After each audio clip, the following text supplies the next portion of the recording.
Bonjour, je suis Hakim La'alam et je vous propose ma chronique du jeudi 6 juin 2024. Elle s'intitule Message sans filtre au corbeau cigarettier. Avant le 1er janvier 2024, les corbeaux sur des câbles téléphoniques perchés et tenant en leur bec toute leur bile concentrée nous crachaient à la figure. Ouais, des slogans creux, du blabla que tout ça. Qu'avez-vous fait de concret pour la Palestine, vous les Algériens?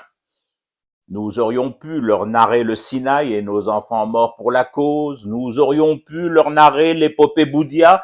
Nous aurions pu leur raconter les bruissements des sommets algérois pour la Palestine et ses accords et ses pactes et ses naissances consacrées ici, chez nous, en Désédie. Nous nous sommes abstenus de le faire pour plusieurs raisons. D'abord parce que perso, j'ai toujours trouvé que Jean de La Fontaine avait été profondément injuste envers le renard dans sa fable Le corbeau et le renard. Ensuite, et très franchement, un corbeau qui tient un camembert en son bec, ça a beau être un fromage très fort, ça ne masquera jamais complètement l'odeur de la jifa dont se nourrit le volatile. Donc, en gros, et sans pour autant m'acharner sur les corbeaux, nous nous sommes abstenus de répondre à blanc, dans le vent.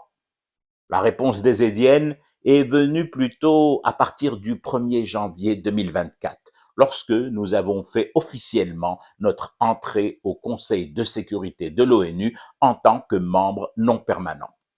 Là, les corbeaux, surtout les corbeaux cigaretiers, portant turban et trahison, ont vu leur bec cloué, écrasant dans un pitoyable plouf leur calendos puant. L'Algérie est devenue en quelques mois le cauchemar d'Israël, le cauchemar des États-Unis, le cauchemar de ces pays membres du Conseil de sécurité et de l'ONU, appointés par l'ordre mondial de la Kabbale et de Sion. Convocation sur convocation du Conseil de sécurité, lettres, projets de texte, vote, notre pays a installé dans la durée la Palestine au cœur des débats et préoccupations des Nations Unies. Le veto américain et d'une grande partie des membres européens inféodés au dîner, déjeuner, petit déjeuner et coucherie du CRIF a perdu de son implacable superbe et inéluctabilité.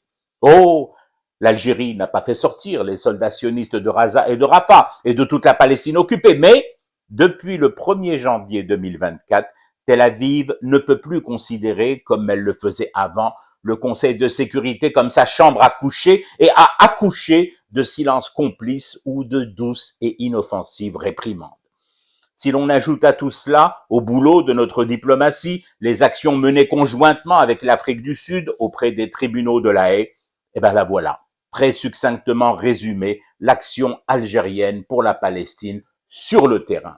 Les corbeaux cigarettiers enturbanés ont-ils vraiment percuté? Visiblement oui, à décoder l'acharnement avec lequel ils cochent les jours sur le calendrier, les séparant du moment où nous ne siégerons plus dans ce conseil de leur sécurité, de leur impunité. Je fume du thé et je reste éveillé. Le cauchemar continue. C'était Hakim La'alam, je vous retrouve samedi pour une autre chronique et une autre façon de dire son amour à l'Algérie.